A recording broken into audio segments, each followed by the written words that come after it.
You didn't vote for Trump, though, did you? Are we really going to talk about Trump tonight? So apparently the new big hit show right now is White Lotus. I have no clue what it's about. I have never seen it. But The View decided to devote a whole segment on this episode because it came out that, oh, someone on this show voted for Donald Trump, all right? And now, how, of course, could you actually have friends and hang out with anyone who ever voted in that direction? Okay, so let's go ahead and see this being discussed. But before we get to these clips, don't forget to like and comment on this video so we can break through the algorithms. Here we go. I find my friends bizarre. With a Trump supporter. I won't give them a kidney, but I could be friends with them. See, I mean, the thing about it is it's not just about politics. It's about morality, ethics. It's about cruelty.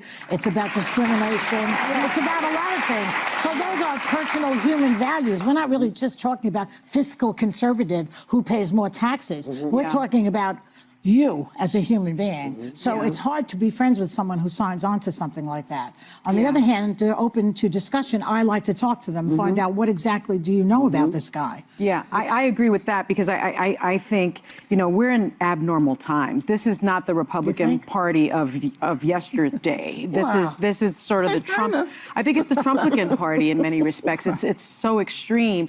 And if someone is supporting or voting for someone who is hurting members of my family, members of my community, our elderly, our children, gutting our government, firing people, I do have a hard time being friends with that person. Growing up where I grew up, it's very common to know people that vote differently. I went from Midwest conservative life to super liberal East Coast life. And I also know that Joy, when you mention, like, how could anyone vote for that? When you go into their bubbles and you see the coverage they're watching and their families and their churches, they're not voting on this awful human being that you're seeing over here. They're voting on the way it's captured with their own beliefs. I tend to show what you said is more curiosity, because if I share the values, which I love people that did vote for him, and I love them, that part is more important to me. So I'm more curious as to why you made that decision and getting to that understanding. Yeah, I think that you can talk to people because they're getting their information from very different sources. silos. Yeah, I know. And I think that basic people are good. I do. I believe Americans are basically good people and have empathy for, you know.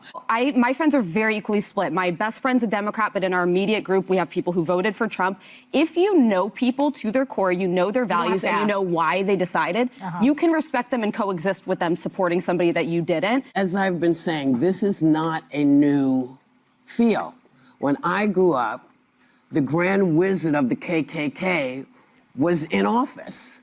You know, he was a congressman. We had senators. So this is not unusual. This is not unusual. These folks have always been here. All those, the racists, the misogynists, they've always been here. You know, and so what we have to always do, regardless of who you voted for, you still got to pay your rent, you still got to take care of your kids, you still got to take care of your business. And maybe some of what's happening, like, you know, they're trying to take apart the Department of Education. Yes. Maybe that is a good thing, because maybe it will force us to make sure that our kids actually get what they need.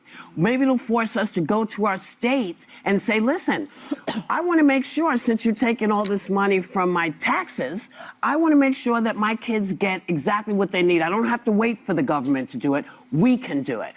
Oh my goodness, it sounds like Whoopi Goldberg may be becoming a Trump supporter. Imagine not having to wait for the federal government to help you out. Imagine helping yourself first, right? These are novel ideas, all right? But let's go ahead and start with Whoopi Goldberg, right? She says, as a young person, I remember when the Klan was in power. The Klan was elected officials. Yeah, and which party were they a part of, Whoopi? Right? Oh, it was the Democrat Party. That's right. Yeah, let's get the facts straight on all of that, okay? But these harpies on The View, they're actually having this discussion about who can you be friends with? Can you understand someone that votes for Donald Trump? And of course, the answer should be yes, all right? I have many liberal Democrat friends. We don't talk politics because we want to maintain our friendship for the most part, okay? But you can coexist, believe it or not, despite what the left has been saying for years. But now, of course, they've actually lost the election. transition. Now they want to find some way to coexist, despite the fact that Joy Behar is out there saying, oh, the morality, the ethics, the cruelty, that's why you can't really support Donald Trump.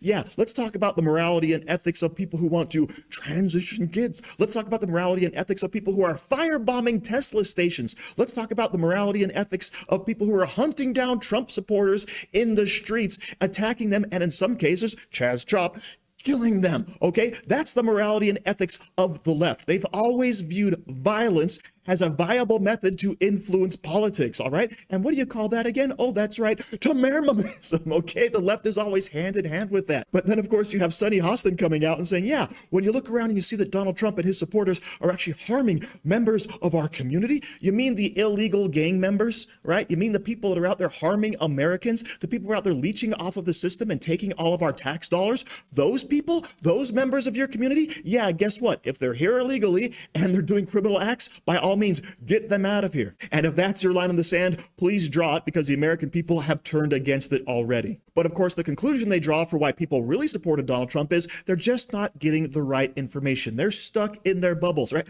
We consume all types of information. We watch CNN, as I do on this channel, MSNBC. We listen and watch all the left-leaning podcasters, all right? It is the Democrats, it is the radical left that live in their bubble and think that all of the information is true that they get from NPR and CBS and ABC and NBC, all right? They think that all of this stuff is actually true and not spin, even though they've been proven time and time again to be biased, to be incorrect, to be lying, to be manipulating stories, right? That is the actual truth. But the people on the right, we have all types of alternative sources that we get our information from. And guess what? The ones that aren't truthful, they fall by the wayside. And the ones that are correct consistently, they actually blow up in coverage, right? And it's a great thing to see. But at the very least, these ladies at The View are willing to say they will sit down and talk with Trump supporters about why they made their decision. And I guess that's a start for all of these harpies. So thank you very much for watching. Don't forget to like, share, comment, subscribe, and say hi to your mom for me.